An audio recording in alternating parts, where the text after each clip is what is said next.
Hello students, आज हम 3 dimensional geometry का 11.2 एक्सरसाइज देखते हैं। इस एक्सरसाइज में बहुत ही शानदार क्वेश्चन है। इन क्वेश्चंस में से एक बड़ा क्वेश्चन आपके बनता है, चाहे वो कोई सा भी बोर्ड हो, चाहे स्टेट बोर्ड हो, चाहे सीबीएसई बोर्ड हो। तो इससे कुछ क्वेश्चंस देखते हैं और फॉर्मूलाज देखते हैं। इसमें 5-6 पॉइंट हैं जिन पर हम बात करेंगे। देखिए, पहला है किसी लाइन का इक्वेशन कैसे लिखना है जो एक पॉइंट से पास होती है। Equation of a line passing through a given point and parallel to a given line। इन एक लाइन का इक्वेशन लिखना है जो एक कोई लाइन दे रखी है बी, इसके पैरेलल है और इस ए पॉइंट से पास होती है जिसके पोजीशन वेक्टर ए है। इस एक पॉइंट से पास होने इस लाइन का आपको इक्वेशन लिखना है। जो लाइन इस लाइन के पैरेलल है तो वेक्टर फॉर्म में इसका इक्वेशन ऐसे बन जाता है r equal to A plus lambda b. तो ये उस लाइन का इक्वेशन है जो किसी दूसरी लाइन के पैरेलल है और एक पॉइंट से जाती है, ए पॉइंट से जाती है, जिसके आपको पोजीशन वेक्टर दे रखे। अगर इसका हम कार्टेशियन देखें, कार्टेशियन फॉर्म देखें, तो ये लाइन है, इसके अपने को डायरेक्शन रेशोस दे रखे होंगे, इसके पैरेलल ये लाइन है, इस ए पॉइंट से जाती है। यहाँ आपको पॉइंट गिवन होगा x1 y1 z1। तो इस लाइन का इक्वेशन लिखना है जो ए से जा रही है, जिसके कोऑर्डिनेट दे रखे हैं x1 y1 z1 और इस लाइन के पैरेलल है जिसके डायरेक्शन रेशो आपको दे रखे। तो लाइन का इक्वेशन हो जाएगा x minus x1 upon A, y minus y1 upon B, z minus z1 upon C. ये लाइन का कार्टेशियन फॉर्म हो गया जो एक पॉइंट से पास होती है। अब इसमें क्या हो सकता है कि मान लीजिए इस डायरेक्शन रेशो की जगह वो डायरेक्शन कोसाइन भी दे सकता है, LMN। ये डायरेक्शन कोसाइन दे दिए, LMN है इस लाइन की डायरेक्शन कोसाइन जिसके पैरेलल है। तो लाइन का इक्वेशन क्या होगा? लाइन का इक्वेशन यही होगा कि वन ABC की जगह LMN आ जाएंगे, x माइनस x1 अपॉन ए की जगह आ जाएगा L, y minus y1 upon m और z minus z1 upon n। तो ये हमारा एक पॉइंट से पास होने वाली लाइन का इक्वेशन हो गया। तो इस तरह से हम किसी लाइन का इक्वेशन लिखते हैं जो वन पॉइंट से पास होती है। तो इसके तीनों इक्वेशंस हो गए हमारे, वेक्टर फॉर्म हो गई, कार्टेशियन फॉर्म में 2 फॉर्म हो गए। साथ साथ इनको आप नोट करते जाए, ये आपके फॉर्मूले हैं। दूसरा है equation of line of a line passing through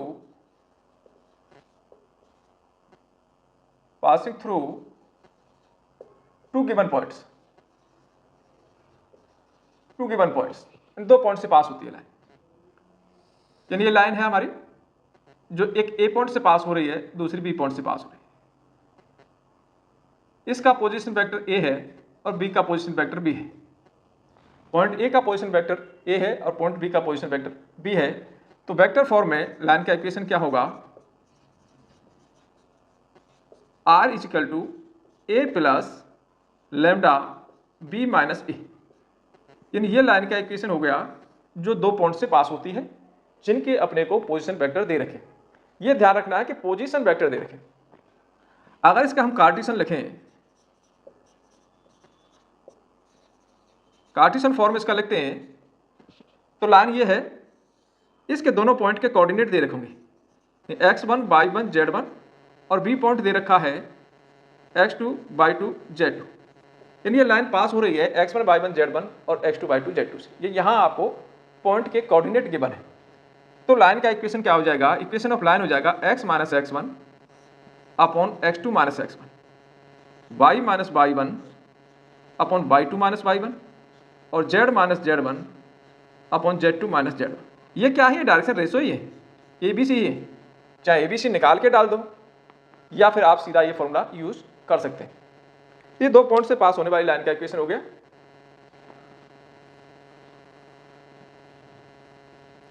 अब हम देखते हैं कि 2 लाइन के बीच का हम एंगल कैसे निकालते हैं। Angle between 2 lines, between 2 lines. 2 line के बीच का एंगल कैसे निकालते हैं? एक लाइन हमारी ये है, दूसरी लाइन ये है। ये फर्स्ट लाइन, ये सेकंड लाइन। मान लीजिए इसका इक्वेशन इस तरह से है, r equal to a1 plus lambda b1 और इसका इक्वेशन ऐसे है, r equal to a2 plus mu b2। ये दो लाइन है, इनके बीच का एंगल मान लीजिए थीटा है, थीटा आपको निकालना है। जब ये आपको वेक्टर फॉर्म में इक्वेशन दे रखे हैं, लाइन के दोनों इक्वेशन वेक्टर फॉर्म में दे रखे हैं, तो हम कैसे लगाते हैं, cos theta is equal to b1 यानी लैम्डा का जो कोफिशिएंट है b1 डॉट b2, ये b2 ये लाइन हो गई, ये तो दोनों लाइन हो गई, अपॉन मॉड ऑफ b1 और मॉड ऑफ b2। ये हमारा एंगल निकालने का फॉर्मूला हुआ जब दो लाइन आपको वेक्टर फॉर्म में दे रखी। ये ध्यान रखना है किसमें है, वेक्टर फॉर्म में। अब यहां कंडीशन हो जाती है कि अगर ये लाइन 1 परपेंडिकुलर टू लाइन 2 है, तो जो कंडीशन ये थीटा आपका 90 डिग्री हो जाएगा। जब थीटा 90 हो जाएगा तो cos 90 की वैल्यू 0 हो जाएगी। ये 0 हो गया, इसको जब इससे मल्टीप्लाई करेंगे तो ये सब 0 हो गया, तो उस कंडीशन में b1 dot b2 is equal to 0 होगा, b1 dot b2 is equal to 0 होगा। अगर ये दोनों लाइन पैरेलल है, if second condition, if line 1 is parallel to line 2, तो इसके लिए क्या कंडीशन हो गई, इनकी जो डायरेक्शन रेशोज हैं a1 upon a2, b1 upon b2, c1 upon c2, इन डायरेक्शन रेशो का रेशो इक्वल आएगा, तब दोनों लाइन कैसी होंगी, परपेंडिकुलर। तो ये एंगल निकालना है, दो लाइन के बीच का एंगल निकालना है। कब निकालना है, जब आपको वेक्टर इक्वेशन दे रखी है। ये दिमाग में रखना है कि वेक्टर इक्वेशन के लिए है। अगर वेक्टर इक्वेशन नहीं है, कार्टेशियन इक्वेशन है। अगर अपने को जो लाइन के बीच का जो लाइन दे रखा है एंगल निकालना है, और दोनों लाइन अपने को कार्टेशियन फॉर्म में दे दी, ये लाइन 1 ये लाइन 2, इस लाइन का इक्वेशन दे दिया x minus x1 upon a1, y minus y1 upon b1, z minus z1 upon c1, और इस लाइन का इक्वेशन दे दिया x minus x2 upon a2, y minus y2 upon b2, और ये हो गया z minus z2 upon c2। यानी ये दो लाइन के इक्वेशन है, कैसे हैं, कार्टेशियन फॉर्म में है, और इनके बीच का आपको एंगल निकालना है थीटा। तो एंगल कैसे निकालेंगे, तो इसके लिए आपको फॉर्मूला लगाना है cos theta is equal to a1 a2 plus b1 b2 plus c1 c2 upon under root a1 square b1 square c1 square, और दूसरे में a2 square b2 square c2 square, और इसका मैग्नीट्यूड। ये दो लाइन के बीच का एंगल हो गया जब आपको लाइन कार्टेशियन फॉर्म में दे रखी है। अब इसमें भी कंडीशन, अगर आपका थीटा 90 डिग्री है, यानी line 1 is perpendicular to line 2 है, तो cos 90 0 हो जाएगा, यानी ये वाली पार्ट आपकी 0 में चली जाएगी। तब कंडीशन क्या होगी, तब a1 a2 plus b1 b2 plus c1 c2 is equal to 0 होगा। तो ये कंडीशन है जब आपको कार्टेशियन में इक्वेशन दे रखी है लाइन की, और दोनों लाइन कैसी हैं, परपेंडिकुलर है, तो इस कंडीशन को हम यूज करेंगे। अगर मान लीजिए ये जो लाइन है इस फॉर्म में ना होके डायरेक्शन रेशो दे रखे हैं इसमें, अगर डायरेक्शन रेशो की जगह अगर ये डायरेक्शन कोसाइन हो, अगर लाइन 1 के डायरेक्शन कोसाइन दे रखे हैं, इसका L1 M1 N1 L2 M2 N2, तो उस समय हम cos थीटा कैसे निकालेंगे, L1 L2 plus M1 M2 plus N1 N2, यानी इन दोनों लाइन के बीच का एंगल इस तरह से भी निकालते हैं। ये कब निकालते हैं, जब दोनों लाइनों के बीच का, दोनों लाइनों के अपने को डायरेक्शन कोसाइन दे रखे हो। तो डायरेक्शन कोसाइन दे रखे हैं तो ये लगाना है, डायरेक्शन रेशो दे रखे हैं तो a1 a2 plus b1 b2 plus c1 c2 upon under root a1 square b1 square c1 square, दूसरे अंडर रूट में a2 square b2 square c2 square, या फिर आपको वेक्टर फॉर्म दे रखी है तो b1 dot b2 upon mod of b1 mod of b2 cos theta. तीन फॉर्मूले हो गए आपके लाइन के बीच में। आपको समझना ये है कि लाइन दे रखी है वेक्टर में है, कार्टेशियन में है, या आपको डायरेक्शन कोसाइन दे रखी है। इसमें भी अगर ये line 1 is perpendicular to line 2 है, तो उस कंडीशन में cos थीटा यानी थीटा की वैल्यू आपकी 90 डिग्री होगी, cos 90 0 होता है, तो कंडीशन ऐसे आ जाती है L1 L2 plus M1 M2 plus N1 N2 is equal to 0। ये कंडीशन है जब दो लाइन कैसी हैं, परपेंडिकुलर हैं, उनके डायरेक्शन कोसाइन दे रखे। दो लाइन परपेंडिकुलर हैं और उनके डायरेक्शन कोसाइन दे रखे। ये आपका तीसरा एंगल निकालने का फॉर्मूला।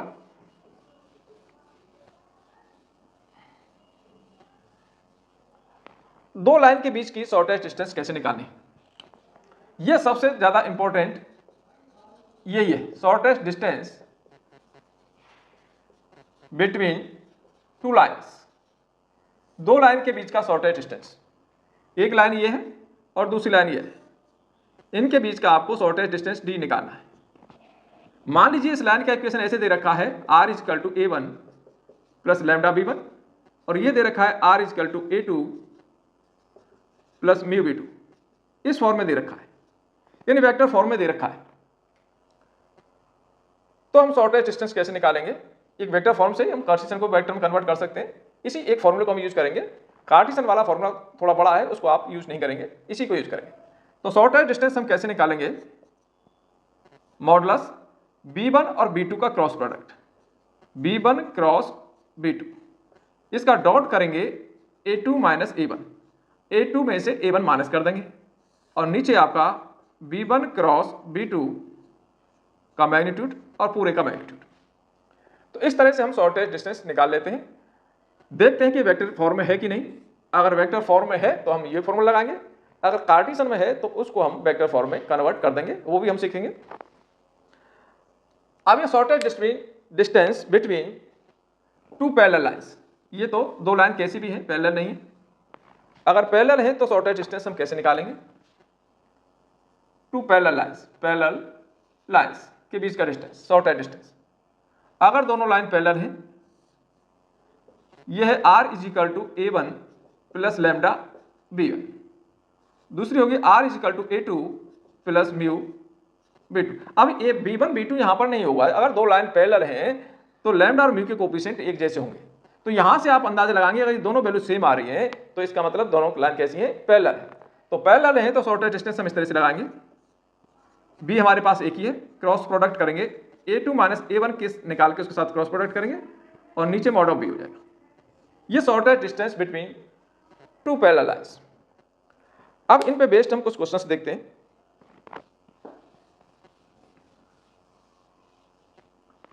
तो फर्स्ट क्वेश्चन इस तरह से दे रखा है कि तीन लाइन दे रखी है और इन तीनों लाइन के अपने को डायरेक्शन कोसाइन दे रखे। इसके direction cosine L1, M1, N1 दे रखा है। L1 है 3/13, यह है -4/13 और यह है 12/13। इसके डायरेक्शन कोसाइन दे रखे हैं L2, M2, N2, ये दूसरी लाइन है।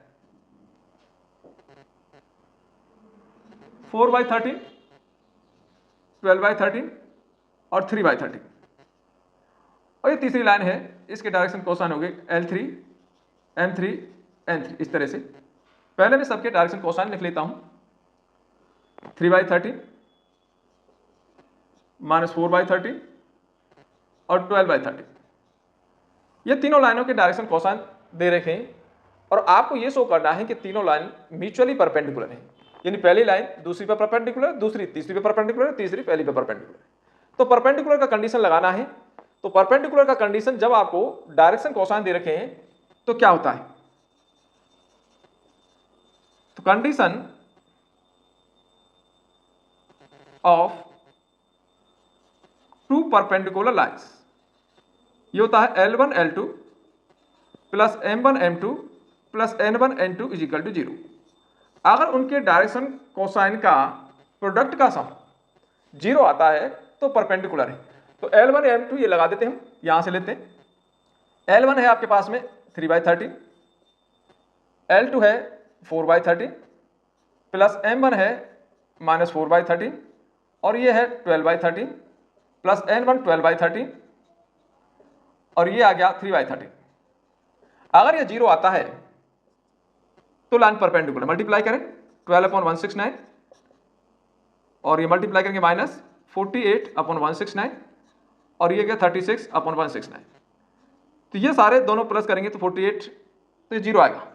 तो इसका मतलब ये है कि लाइन 1 और 2 परपेंडिकुलर है। Line 1 is perpendicular to 2। अब हम 2 और 3 के साथ देखेंगे सिमिलरली। तो ये भी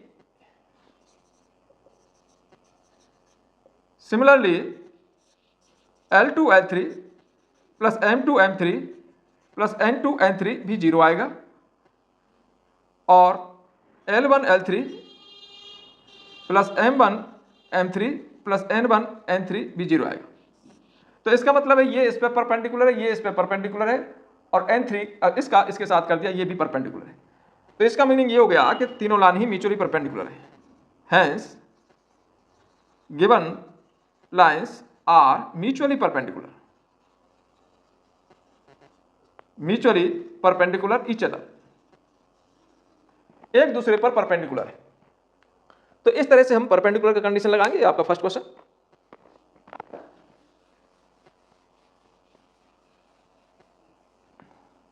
नेक्स्ट क्वेश्चन देखते हैं। सो दैट द लाइन, एक लाइन है ए बी जिसका ए पॉइंट दे रखा है 1, -1, 2 और बी पॉइंट दे रखा है 3, 4, -2। ये ए बी लाइन है। दूसरी है सी डी, सी और डी पॉइंट दे रखे हैं, एक सी दे रखा है और डी दे रखा है। तो सी के पॉइंट है 0, 3, 2 और डी के पॉइंट दे रखे हैं 3, 5, 6। आपको क्या शो करना है कि ये एक लाइन है और एक दूसरी लाइन ये है। ये आपको शो करना है कि दोनों कैसी हैं, परपेंडिकुलर है। आपको प्रूव करना है, शो करना है कि 1 इज परपेंडिकुलर टू 2। ये शो करना है कि line 1 is perpendicular to line 2। तो हम क्या करेंगे, जब अपने को पॉइंट दे रखे हैं तो इससे अपन डायरेक्शन रेशो निकाल सकते हैं। डायरेक्शन कोसाइन निकालने की जरूरत नहीं है, कि डायरेक्शन रेशो से कोसाइन निकालोगे लंबा प्रोसेस हो जाएगा, केवल डायरेक्शन रेशो निकालेंगे। और कंडीशन क्या होती है डायरेक्शन रेशो के साथ में, A1 A2 plus B1 B2 plus C1 C2 is equal to 0। अगर A1 A2 plus B1 B2 plus C1 C2 0 आता है तो दोनों लाइन परपेंडिकुलर है। तो इसके डायरेक्शन रेशो निकाल लेते हैं। तो डायरेक्शन DRS ऑफ AB के हम डायरेक्शन रेशो निकाल लेते हैं। A1 क्या होगा, x2 माइनस x1 यानी 2 हो गया। B1 y2 माइनस y1 5 हो गया। और C1 z2 माइनस z1 यानी -4 हो गया। इसी तरह से DRS ऑफ CD के निकाल लेते हैं हम। A2 B2 C2, A2 h2 minus x1 3 आ गया, y2 माइनस y1 2 आ गया और इसमें से माइनस करेंगे तो 4 आ गया। अब हम करके देखते हैं A1 A2 plus B1 B2 plus C1 C2 करके देखते हैं क्या 0 आता है। A1 ये रहा, A2 ये रहा, तो 2 × 3 हो गया प्लस 5 × 2 हो गया प्लस -4 × 4 हो गया। तो यहां से हमारा 6 आया, यहां से 10 आया, यहां से -16 आया, तो 16 माइनस 16 यानी 0। इसका मतलब यह है कि line 1 is perpendicular to line 2। Hence line 1 is perpendicular to line 2। तो लाइन 1 लाइन 2 पर परपेंडिकुलर है। अगर ये लाइन, ये कहता है कि ये लाइन इस पे पैरेलल है, ये शो करना है, तो हम पैरेलल का कंडीशन लगाएंगे। पैरेलल कंडीशन आप जानते हैं, A1 A2 is equal to B1 B2 is equal to C1 C2। तो अगले वाले क्वेश्चन में आपको यही करना है, उसमें आपको पैरेलल का कंडीशन लगाना है। तो डायरेक्शन रेशो इस तरह से निकाल लेंगे और फिर A1 A2 is equal to B1 B2 is equal to C1 C2 ये आप लगा देंगे। तो दोनों लाइन कैसी हैं, पैरेलल है। अब equation of a line which passes through the point 1 2 3। एक लाइन है, ए पॉइंट दे रखा है कि 1 2 3 से पास होती, ये लाइन है। And parallel to the line this, और कोई लाइन, ये वेक्टर बी है, वेक्टर बी, ये बी दे रखा है कि इसके पैरेलल है। ये बी क्या दे रखा है, 3i + 2j - 2, 3i + 2j - 2। यानी ये लाइन का इक्वेशन लिखना है जो इस लाइन के पैरेलल है। तो लाइन का इक्वेशन कैसे लिखते हैं, r = a + λb। ये उस लाइन का इक्वेशन है जो b के पैरेलल है और a से जा रही है, यानी a से पास हो रही है। तो a से पास हो रही है, ये a है आपका। तो इसको आप a कैसे लिखेंगे, इसको वेक्टर फॉर्म में कैसे लिखेंगे, i + 2j + 3k। यानी a के हमने पोजीशन वेक्टर लिख दिए। a हमारे पास ये रहा, b हमारे पास ये रहा, ये सब इसमें लिखना है। तो r = a आ गया i + 2j + 3k plus lambda into 3i + 2j - 2k। ये हमारा लाइन का इक्वेशन हो गया जो 1 2 3 से पास होती है और b के पैरेलल है।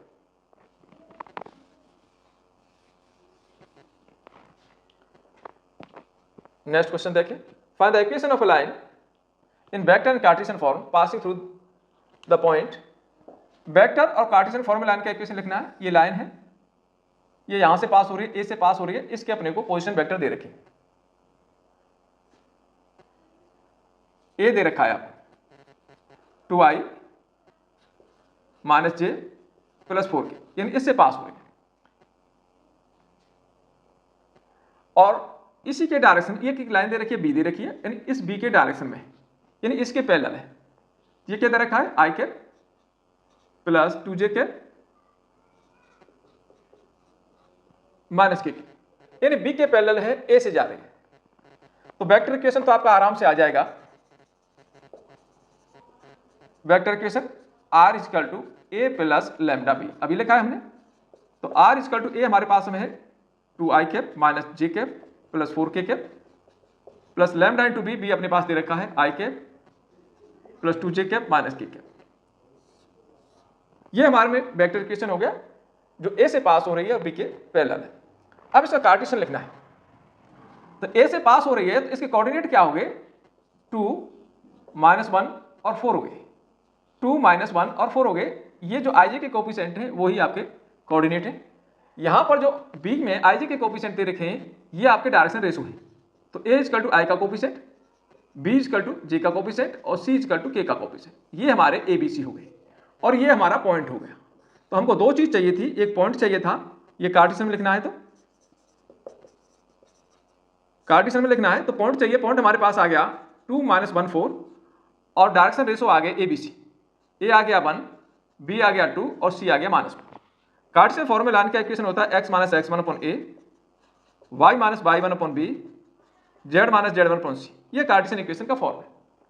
अब इसमें वैल्यू डाल देते हैं। x - x1 ये रहा और a आपका 1 है, y - y1 ये रहा आपका, तो +1 हो जाएगा अपॉन 2 और z - z1 -4 है ये और ये c है -c। तो ये हमारा कार्टेशियन इक्वेशन आ गया और ये इसका वेक्टर इक्वेशन आ गया। तो इस तरह से हम वेक्टर से कार्टेशियन बना सकते हैं। ये जो a होता है ये पॉइंट होता है, यानी इसमें i j के जो कोफिशिएंट है वो आपका पॉइंट है और इसमें लैम्डा के साथ जो i j के कोफिशिएंट है वो इसकी डायरेक्शन रेशो है। तो इस तरह से हम लिख सकते हैं। अगर पॉइंट दे रखा है तो इसको हम वेक्टर बना देंगे, अगर यहां आपको डायरेक्शन रेशो दे रखे हैं तो इसको b वेक्टर बना देंगे। तो ये आपस में हम चेंज कर सकते हैं, इसको थोड़ा सा ध्यान रखना है।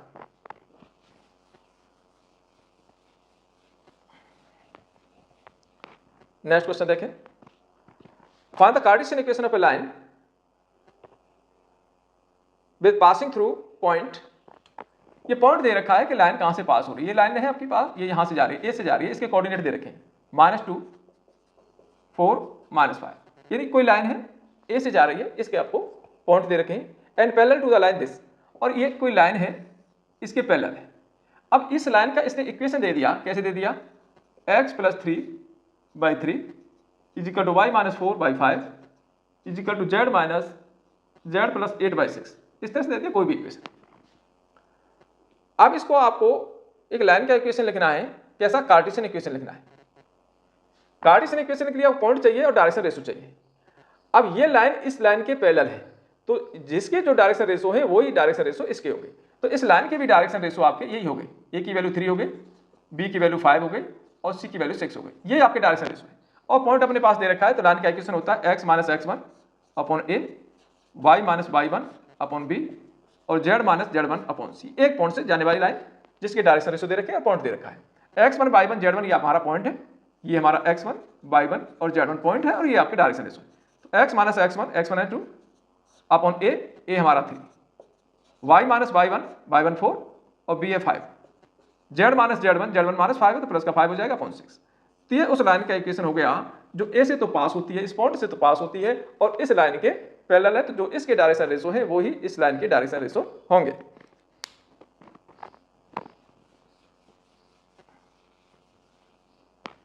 नेक्स्ट क्वेश्चन देखें। Find the Cartesian equation of a line is this. तो किसी लाइन की कार्टेशियन इक्वेशन दे रखी है, ये लाइन है हमारे पास, इसकी कार्टेशियन इक्वेशन उन्होंने दे दी x - 5 अपॉन 3, y + 4 अपॉन 7 और z - 6 अपॉन 2। ये लाइन का इक्वेशन है, इस लाइन का इक्वेशन है। कौन सा इक्वेशन है, कार्टेशियन इक्वेशन है। ये कार्टेशियन फॉर्म है, यानी x y z की फॉर्म में आएगा वो कार्टेशियन फॉर्म हो गई। अब इस लाइन का आपको वेक्टर फॉर्म लिखना है। तो वेक्टर फॉर्म के लिए आपको पॉइंट चाहिए। तो ये कहां से पास हो रही है, ये पास हो रही है इस पॉइंट से 5 - 4 और 6, 5 - 4 और 6 से पास हो रही है। इसको हम a बना देंगे जिससे पास हो रही है। तो 5i वेक्टर फॉर्म लिख दें -4j + 6k। अब जो इसके नीचे डायरेक्शन, ये इसके डायरेक्शन रेशो है ABC है, ABC 3 7 और 2 है। तो ये वेक्टर b बन जाएगा आपका, वेक्टर b यानी जिसके पैरेलल है। इसमें i j के लगा दो, 3i plus 7j plus 2k। तो हमको दो चीज चाहिए थी, एक b चाहिए था, एक a चाहिए था। अब हमारे पास में लाइन का इक्वेशन क्या होता है वेक्टर फॉर्म में? वेक्टर फॉर्म आपकी कुछ इस तरह की होती है, r equal to a plus lambda b। तो यहां हम a और b की वैल्यू रख देते हैं, इतना ही सा काम करना है, ज्यादा कुछ नहीं करना है। r इक्वल टू a क्या है? 5i minus 4j plus 6k plus lambda into 3i plus 7j plus 2k। तो ये हमारा लाइन का इक्वेशन हो गया वेक्टर फॉर्म में। तो कार्टेशियन से हम वेक्टर कन्वर्ट कर सकते हैं और वेक्टर से हम कार्टेशियन भी ले सकते हैं। तो ये जो पॉइंट है इसको हम इस तरह से लिख देंगे, जो आपके पास में b लिखा हुआ है इसके जो ij के कोफिशिएंट है वो आपके abc हो जाएंगे। अब जब ये पॉइंट और ये आ गया तो लाइन का इक्वेशन भी आ जाएगा। तो कार्टेशियन से वेक्टर में लिखना, वेक्टर से कार्टेशियन में लिखना, दोनों ही तरीके आपको आने चाहिए। इसमें कोई छोटा क्वेश्चन पूछ लेते हैं, किसी लाइन का इक्वेशन दे देते हैं कि इसको वेक्टर में लिखो, या वेक्टर का देते हैं इसको कार्टेशियन में लिखो। इसका कार्टेशियन फॉर्म क्या होगा, इसका वेक्टर फॉर्म क्या है? मल्टीपल चॉइस क्वेश्चंस में इसका हम यूज कर लेते हैं ज्यादा। Find the vector and Cartesian equation of a line that passing through the origin and, एक पॉइंट दे रखा है, एक लाइन है, ये ओ पॉइंट है, यहां से पास हो रही है, और एक पॉइंट और है कोई ए, ये दे रखा है कि यहां से पास हो रही है, 5 माइनस 2 3, इससे पास हो रही है। अब इस लाइन के आपको वेक्टर फॉर्म में लिखनी है, कार्टेशियन फॉर्म में लिखनी है। तो देखो कार्टेशियन फॉर्म लिखने के लिए आपके पास सीधा सीधा x1 y1 z1 दे दिया इसने, x1 y1 z1, और ये x2 y2 और z2 दे दिया। तो कार्टेशियन फॉर्म हम कैसे लिखते हैं? ये कौन सी लाइन है जो दो पॉइंट से पास होती है?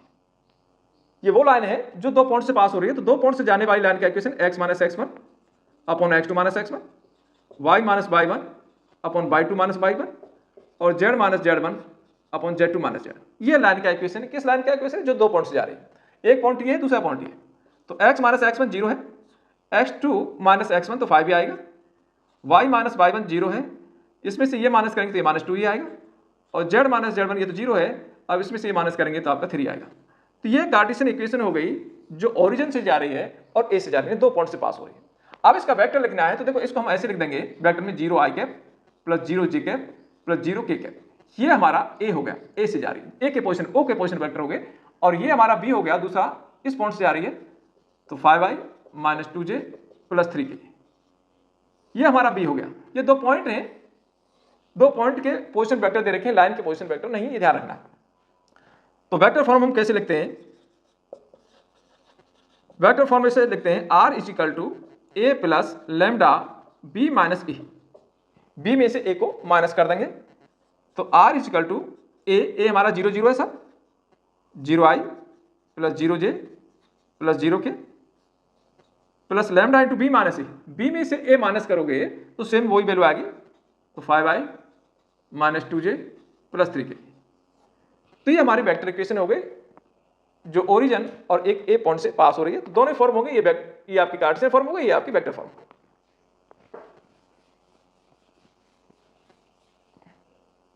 नेक्स्ट क्वेश्चन देखो, सेम क्वेश्चन है, इसी क्वेश्चन को सुनने दो तरीके से दे दिया है। इसमें दोनों पॉइंट दे दिए, ओरिजिन की जगह कोई दूसरा पॉइंट दे दिया है, फिर दो पॉइंट से पास होने वाली लाइन का इसके कोऑर्डिनेट दे दिए